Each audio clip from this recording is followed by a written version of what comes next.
Hey everyone, welcome to the Christian Entrepreneur and Business Leader webinar where we serve powerful believers in business from around the world.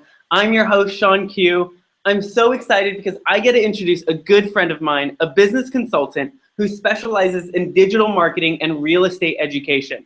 Let me introduce our guest, Dan Rue. Dan, hey, Sean. how Oh, go you ahead. doing? Keep going. Keep going. How you doing, Dan? I'm great. I'm great, Sean. Thank you so much for inviting me to speak to your group. It's always a pleasure. I love being able to just share my knowledge with other people. I've gotten so much help along my own journey, and I know that's the only way you can really progress is to reach out, give value, get help from others, and then turn around and pay it forward and give help to other people. And that's how we all make progress. So I'm so happy to join you, and thank you so much for inviting me.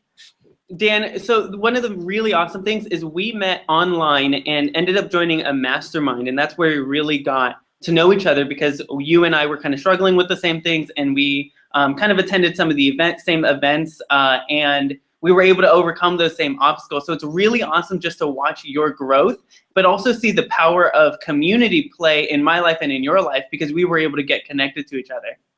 I think that is absolutely essential. And if anyone out there is struggling to just kind of get started, to kind of like get their careers going and move forward, if you're struggling with focus or whatever, here's the one question I want you to ask yourself. And that is, do you know at least 3 or 4 or 5 or 6 people who are doing what you want to do, who are there already, who have already succeeded? And if you haven't met those people yet, then it's time to really start surrounding yourself with the right people so that you can get constantly motivated, inspired, and just learn from people who are actually doing what they're doing. And that's one of the reasons why I joined the mastermind. I'm like, I need to understand digital marketing. So what am I going to do? I'm going to surround myself with as many people who are in the digital marketing space as I can. A lot of times I think entrepreneurs get derailed because they're just sort of hanging out with their friends and their buddies, and they're getting advice from family and stuff like that, which can be really great and really powerful.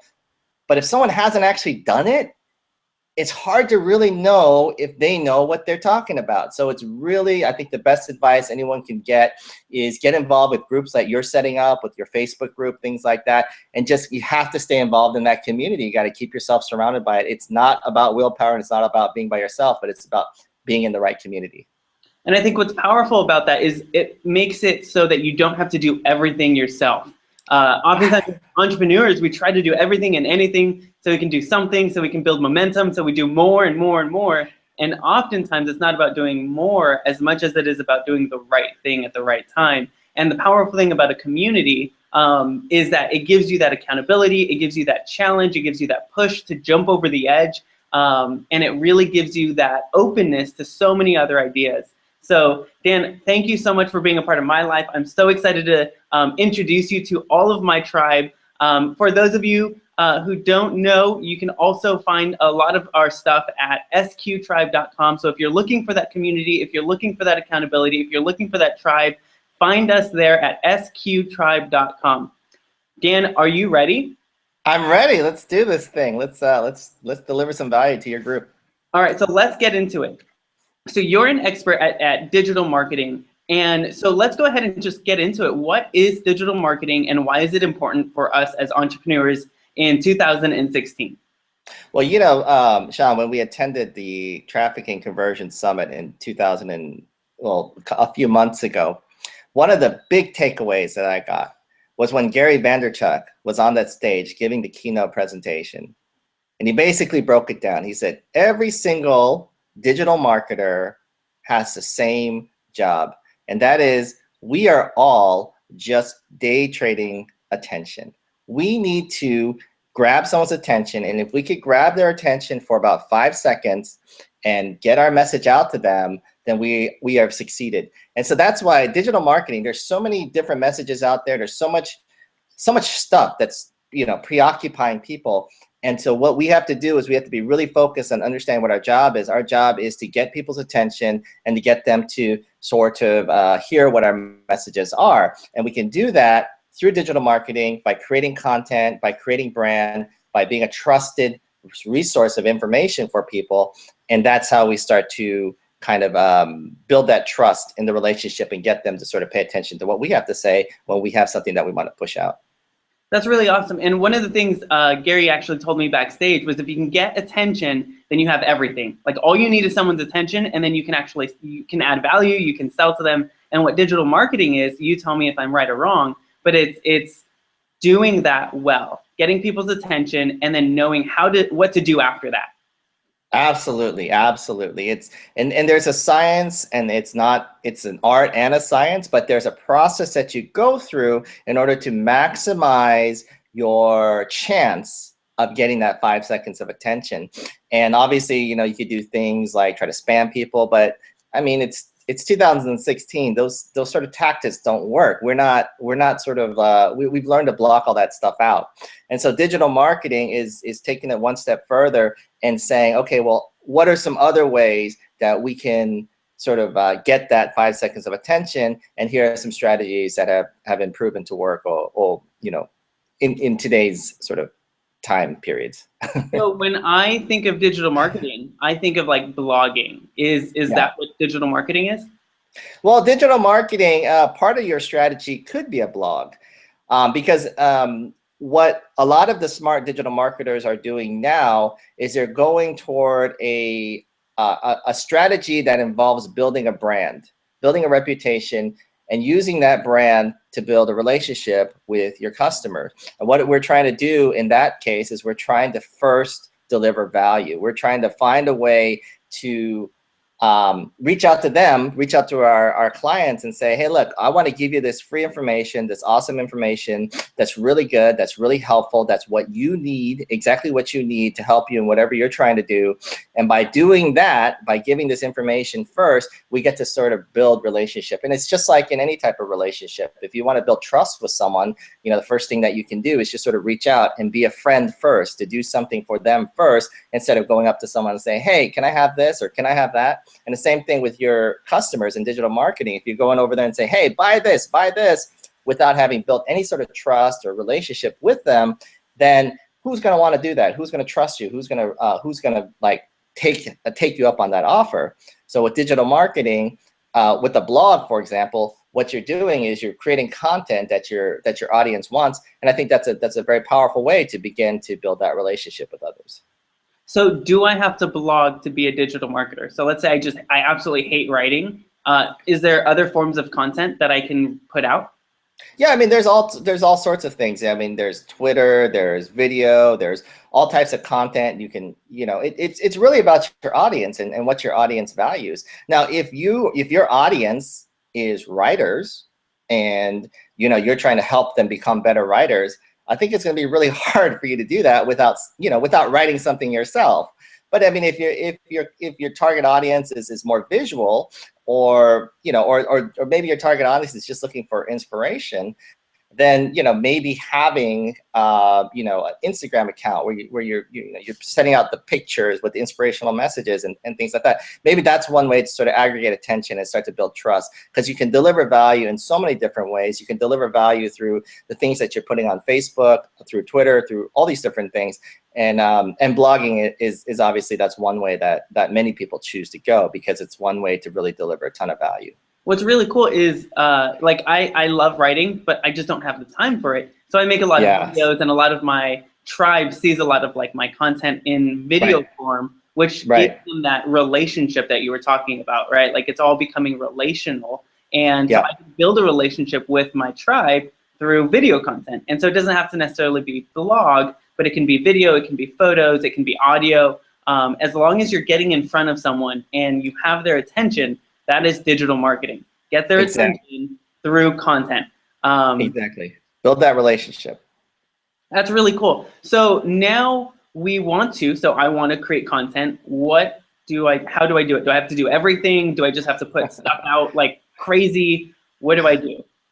I think that anyone who's ever attempted to write, one of the most intimidating experiences that you can have is that blank white screen and that blinking cursor. Like, okay, write something, and just like not knowing, like, what do I write? How do I write?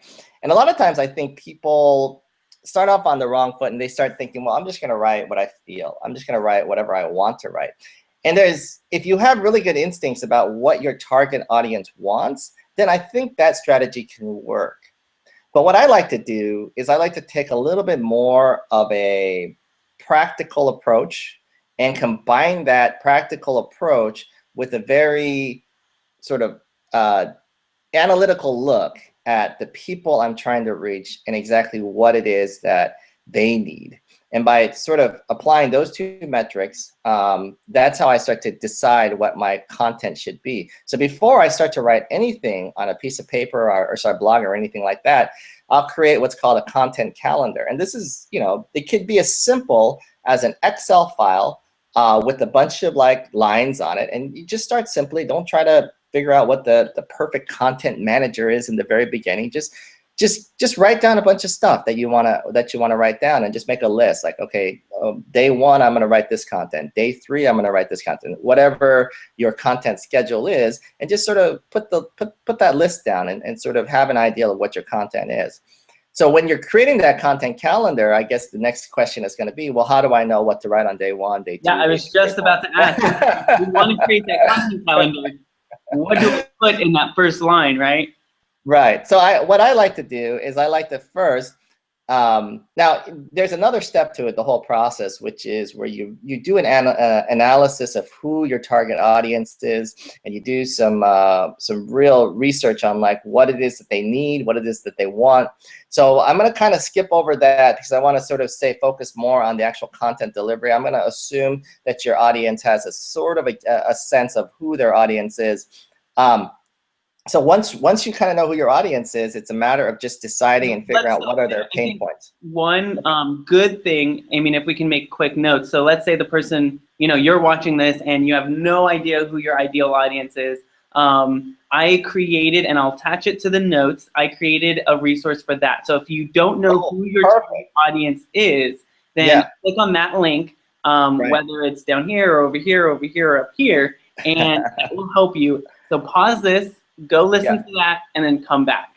Okay, good. That's great advice. That's great advice. Because if you don't know that information, if you don't know who your target audience is, then you're not going to know what they want. And if you don't know what they want, then how can you serve them? And this isn't just about marketing. This is about delivering value. This isn't just about trying to get a click or trying to sell someone something. This is about actually helping improve their lives. And if you don't know what it is that they need, then how are you going to know how to serve them best? So yeah, whatever, what Sean said about finding that document, go ahead and go through that process. If you've gone through that process and you kind of know who your audience is and you know what your audience wants, well, now you can get to the next step, which is start to make a list of all their different pain points and sort of take a look at like, what is it exactly that they need and that you can help solve, or you can help them solve their own problems by creating a list of those pain points. And that can start to build the backbone of what your content calendar is going to look like,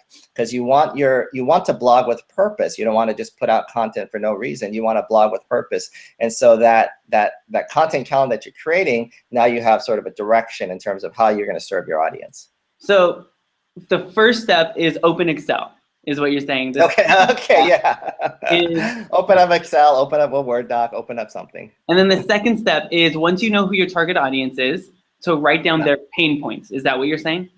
Yeah, write down their pain points, because what you're going to do, once you have all their pain points written down, then you're going to be able to do a little bit of SEO research on those pain points and find out like how many people are actually searching for those pain points. And once you kind of have the numbers behind it, to create a strategy where for one thing, you're trying to create content that is something your audience needs, but also there's enough people searching for it that you can bring traffic to your website.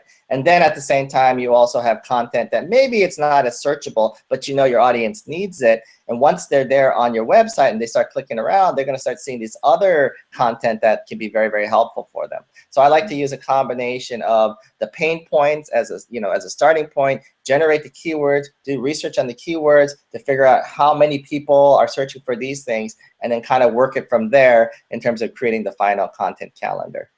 That is awesome. So you mentioned a couple of big words. Actually, Okay. they're 3-letter words, but sometimes they're scary. So Okay. SEO, what is that and why is that important? SEO stands for Search Engine Optimization. And what that means is that, when you type something into Google, Google has an algorithm, has a mathematical equation. It has to have a way to figure out what it is you're searching for.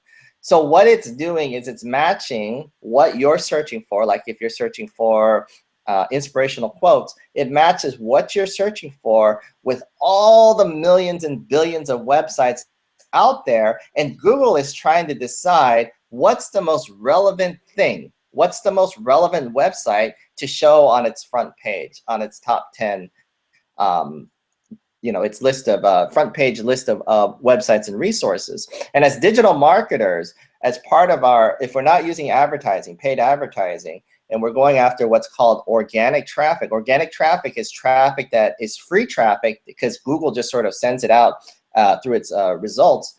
Then that's what we're trying to do. We're trying to land on that first front page of Google's search for those terms, for those what are considered keywords. So SEO essentially SEO. is the approach to writing content that will make sure that you get on Google's front page, to make sure that Exactly. Google recognizes you. Right.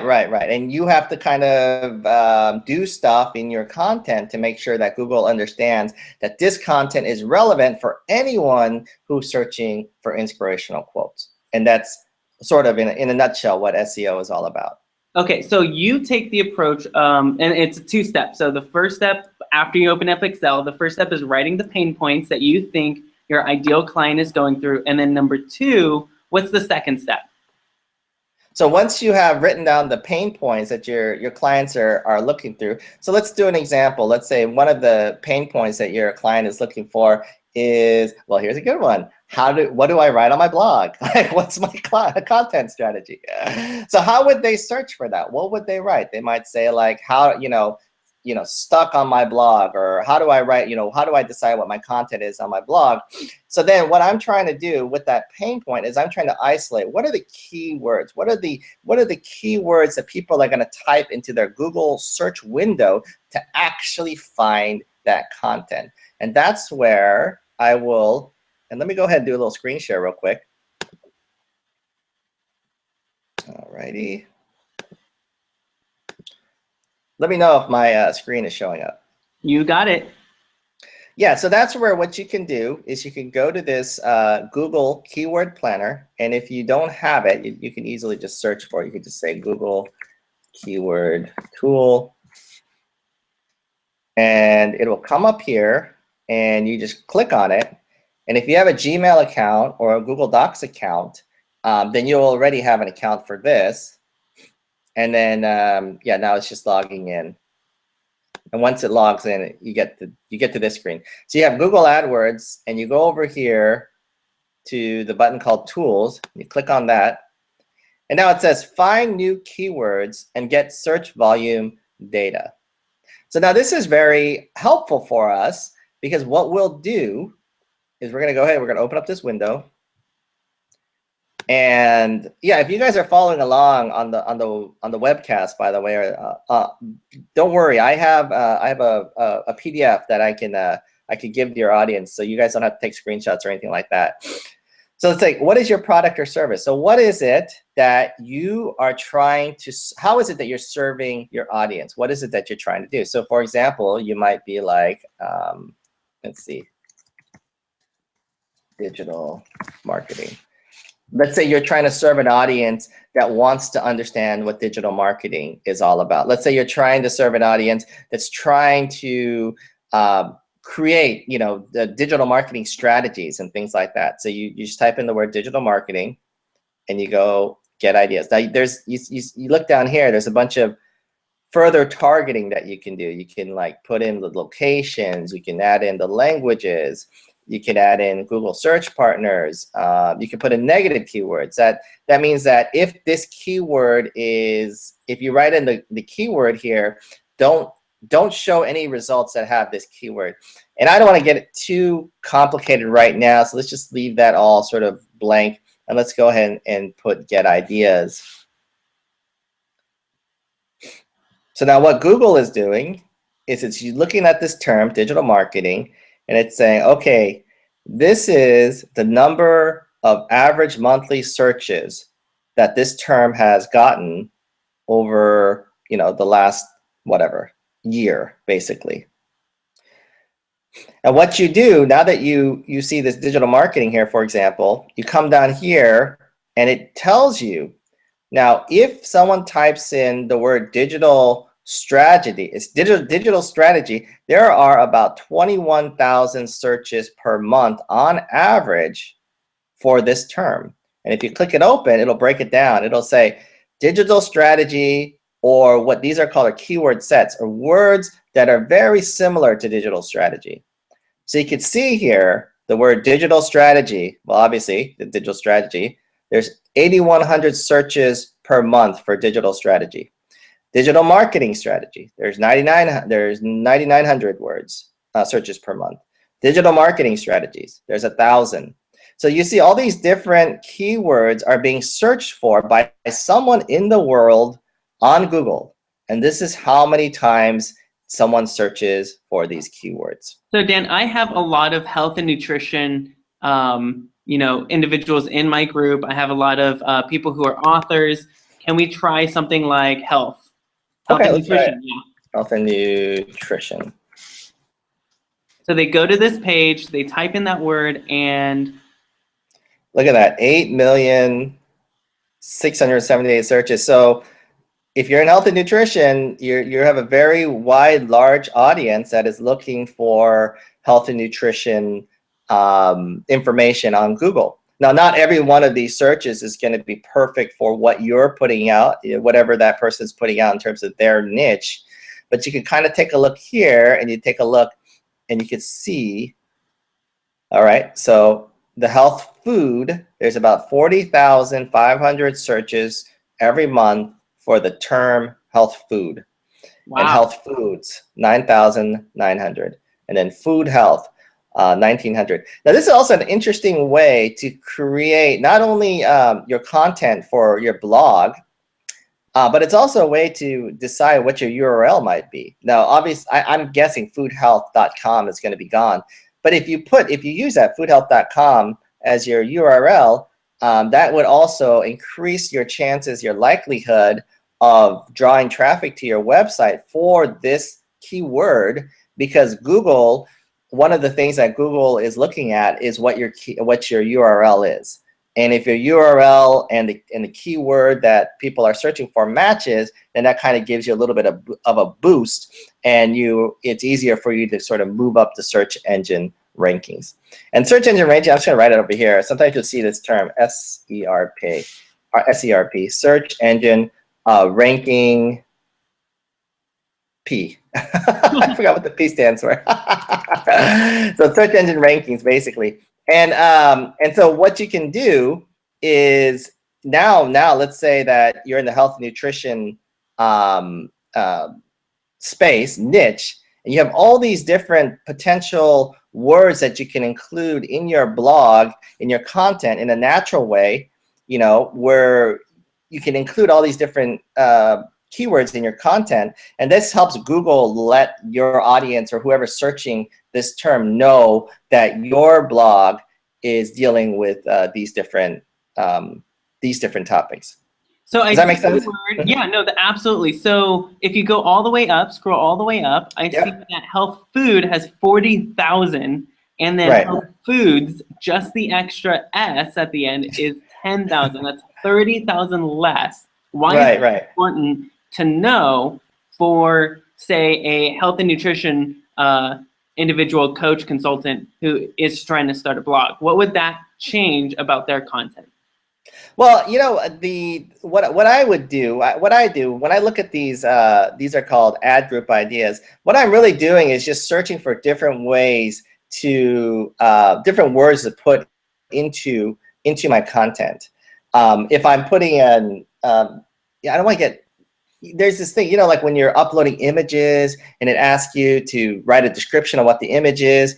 This is just different. Like, you don't want to just write the word health food, health food, health food, health food, health food over and over in your content, because for one thing, you might get punished by Google because they know you're trying to game the system. For another thing, it's not going to read very well if it just has the same thing written over and over. But now there's all these different ways to kind of talk about your topic. Do you know what I mean? You could add in, if you're talking about the best foods for health, and then later on you can talk about other health food, and then later on you can talk about, food for your health, for me, what this does is it gives me lots of different types of words to add into my actual content.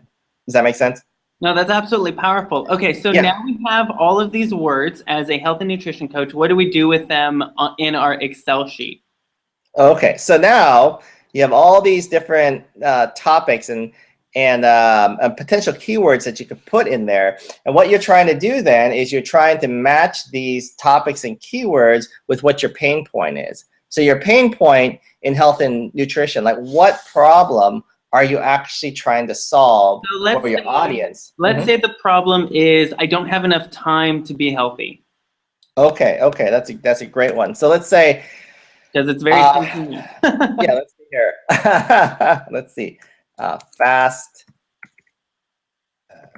nutritious. So now, let's see here. If there's different parts of the sales funnel that people are in when it comes to going on Google and searching for something. When I say sales funnel, it just means that they're looking for, depending on what they're searching for and how they term it and what they write into the actual search window, it sort of tells you a little bit about where they're at in terms of taking an action, right?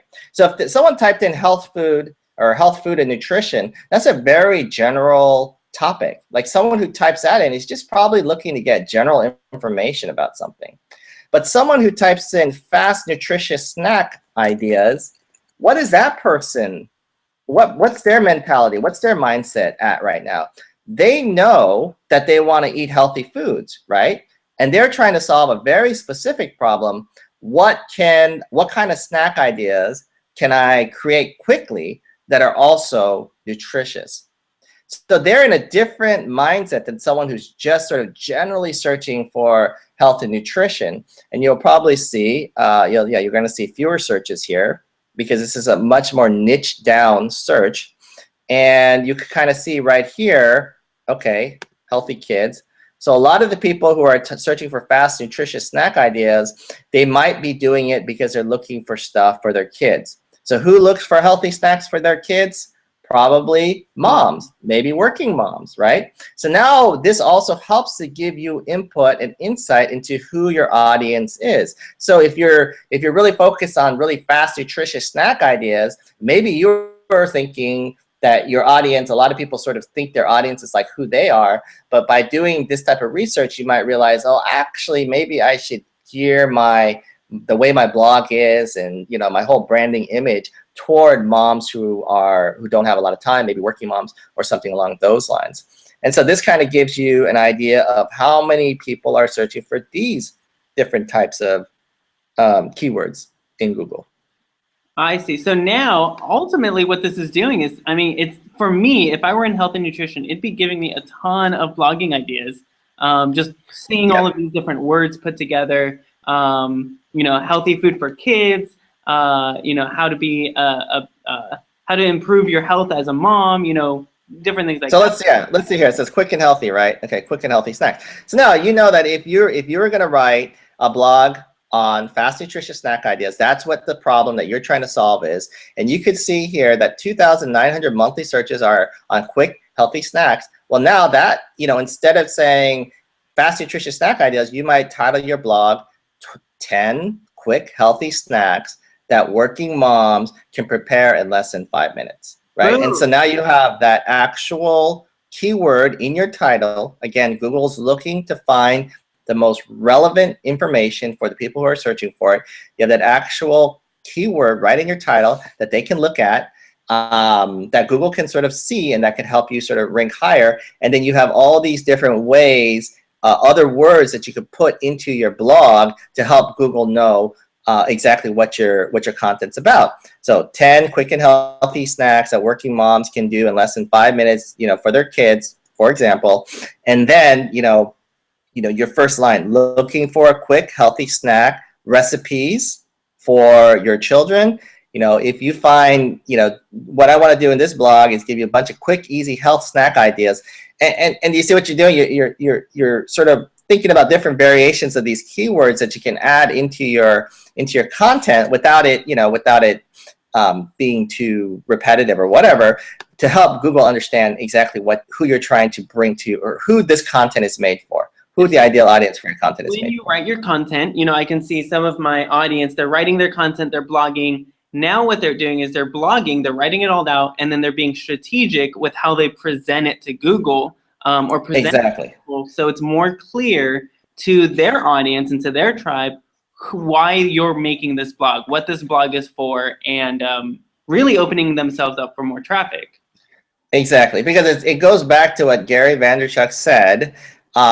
We are trying to day trade attention, and you might have fantastic, awesome, life-changing content, but if no one sees it, then you can't have an impact on anyone. You can't help change lives. You can't help improve lives. So we want to also, at the same time that we're really thinking about our mission and how to serve people and what it is that we want to put out in terms of content, we also want to be strategic. And we know that most of the searching that is done through Google. So we want to kind of make our content Google friendly, the whole SEO thing, so that Google has an easier chance of actually finding us and making sure that our intended audience is able to see what we have to see. That is absolutely awesome, because what we can do now, so we have our Excel sheet, we have all of these pain points that we have an idea of what our tribe is doing. So let's take health and nutrition. So we put weight loss, not enough time, don't know how to do it, no recipes. So we have all of these pain points, and then what we're doing is we're putting these pain points in that search bar right there, where it says get ideas, and then we're getting more strategic with how we write that content, or how we make that video, or how we do that webinar, because we know now what people are looking for, and we know now how to present that life-changing impact, that life-changing content to the world. Absolutely, absolutely. And this is all, the sort of the thing that I'm not really talking about. But this is all predicated on the idea that you are putting out really good content. Obviously, that's number one. You have to really, put out good content. Make sure that if you have 10 healthy snack ideas for working moms in under 5 minutes, that they are healthy snack ideas, and that working moms could actually implement them in 5 minutes or whatever. So this isn't just about trying to get clicks and clickbaits and all this other stuff. You need to obviously find ways to get people to click over, but remember, you're building a relationship with your audience. So when they do find you, when you do start to rank on the top page of Google, make sure that once they get to your website, that you're delivering the goods. So you're saying on 10 healthy snacks, number one cannot be pizza. That's going to be a problem for me. No, yeah, I don't know. Yeah, probably not. So now we have a content strategy, right? So pain points and SEO, which is what all of this stuff you're showing us with Google AdWords. What do we do next? Well, here's another thing I want to show you guys. And this is sort of I just want to move sideways. I think it's kind of neat. It's one of those tools out there that are kind of cool. And it's kind of a little bit of a ninja strategy. But there's a tool out here. It's called SEMrush. Now, this is a paid product. So if you're just getting started, I wouldn't, depending on how much you want to invest here. I mean, this product, I think, is $60 a month or something like that. But what they do is they let you do like 10 free searches a day. So when you're just getting started, go ahead and use the free version of it. But what you can do is you can actually add in domains, URLs, or keywords of different websites that you think are potential competitors for your website, and it'll give you a whole bunch of information about them. So let's see, healthy food recipes for kids. So we'll go ahead and take a look at this. Let's see what comes up on Google. Okay, so the foodnetwork.com, allrecipes.com, these seem like really big websites, so you probably don't want to look at those. But this seems more like maybe this is a blog, or maybe Super Healthy Kids is a blog. So let's take a look here. We'll click here on them. So you don't want to click the big names. You want to click the kind of blogs or lower level companies that right. Yeah, because you're looking for your actual competition, and your actual competition, like if you're starting a sports blog, your competition is not ESPN, right? I mean, you're not going to compete with ESPN, not unless you have tons of backing and millions of dollars. But this one seems like it might be. Let's see here. Does this look kind of bloggy? Actually, this one looks. It's hard to tell, but let's take a look here. We'll just get some stats on it and see what SEMrush.com tells us. Well, actually, they're generating a ton of traffic. They get 3.6 million searches. So this is actually a fairly large website as well. But what you can do is you kind of see some of the keywords on their website that they're ranking for in Google searches. Now, so Cooking Light, I'm sorry, go ahead. What does ranking mean? So they're ranking in, I say Cooking Light, but what does that mean? So that means that if someone typed in kale recipes, they're number one. Wow. Cooking Light, first thing that CookingLight.com would come up first in terms of that, in terms of the words kale recipe. Now, what this tells you, not only does this tell you what your competition is ranking for, but you can see here the type of traffic that these words are generating. So the words kale recipe generate 74,000 searches a month. Wow. So this is again, this helps give you a lot more information about what content to push out there. So when you're sitting there, and let's go back to the very beginning when we were just sitting there staring at a blank screen with that cursor just sort of mocking us. What do you want to write? What are you going to write? What are you going to write? And we're just sort of lost. Like, I don't know what to write.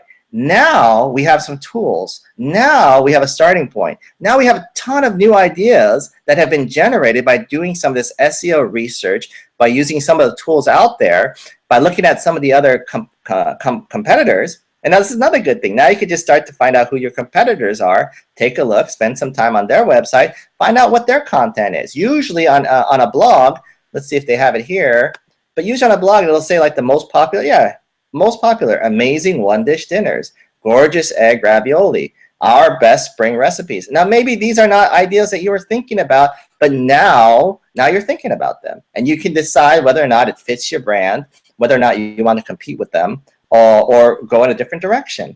So now you have a lot of great content ideas to start building your website, your blog content.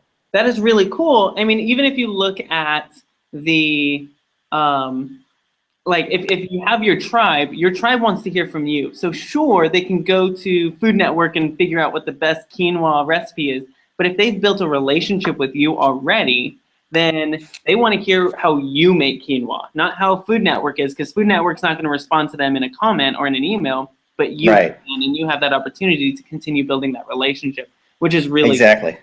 Right. And now you know what people in general are curious about. And so when they go to your website, they might not know that they want to know what the best quinoa recipes are, but when they visit your website and they see quinoa recipes, you know that a large percentage of them are probably going to respond to that, because it says right here there's, 74,000 searches, or not quinoa, but kale recipes, 74,000 searches on kale recipes, or 368,000 on the general word quinoa.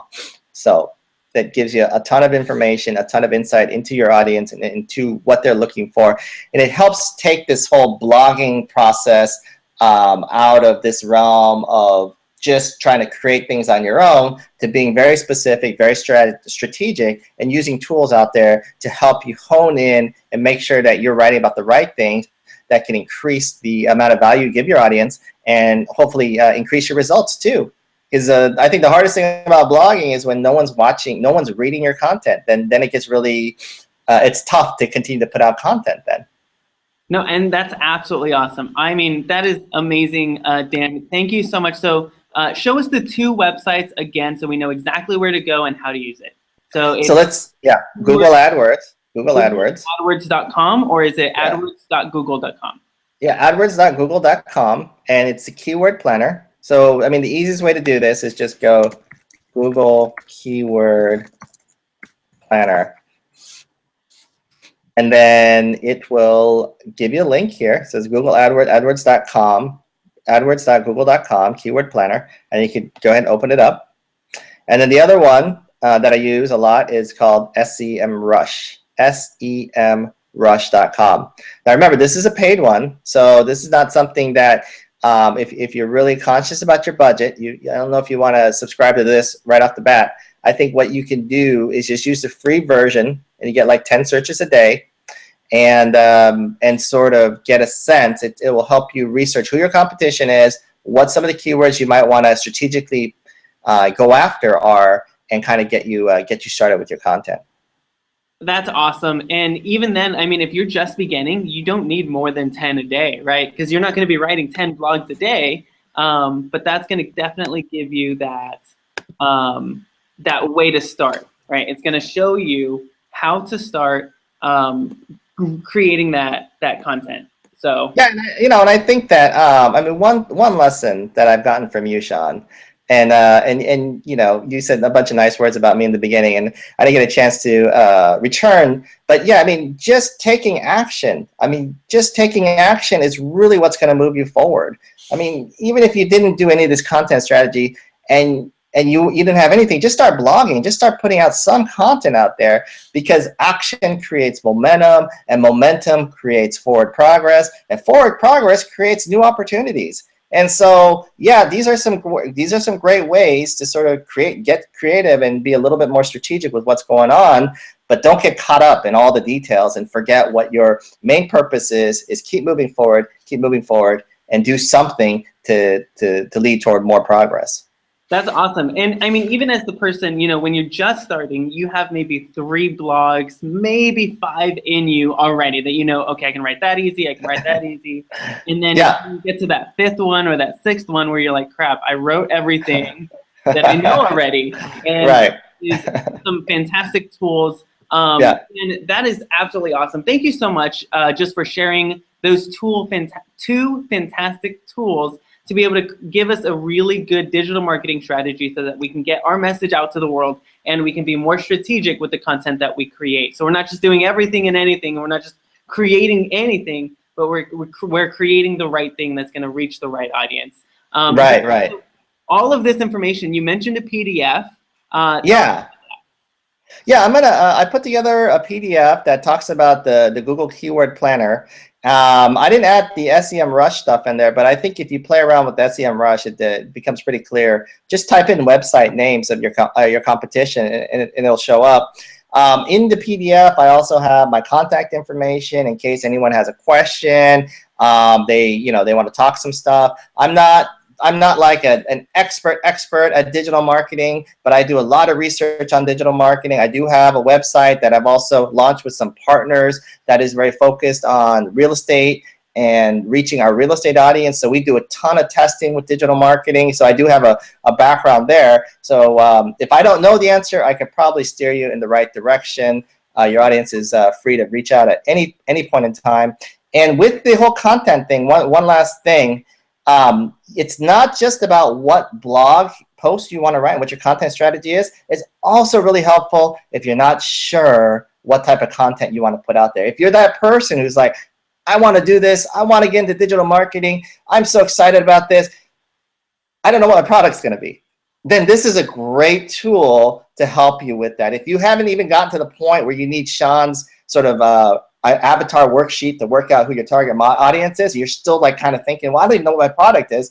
Well, then use this tool. Use this tool to kind of get a sense for what people are searching for, and it can help you really narrow down what your audience is. If you have a great website that you love and you want to emulate in some way, put it in SEMrush and find out what their content strategy is and what sort of words they're ranking for. Dan, I think you are so humble and so modest. You do this all day, and I think what's awesome is you aren't one of those experts who nobody can get a hold of you, right? Like you're in that Eiffel Tower and nobody can get a hold of you, but you're a real person and you can really help people. So thank you so much, Dan. I'm so excited because this is just the beginning for the Christian Entrepreneur and Business Leader community and tribe. I hope this was incredibly helpful to you. If you have any more questions and would like to join a free private Facebook community with just filled with powerful Christian entrepreneurs and business leaders who have a passion to make a difference and make money at the same time, you can join us at sqtribe.com. I'm Sean Q. Don't forget, dream big, dig deep, and get to work. Bye, guys.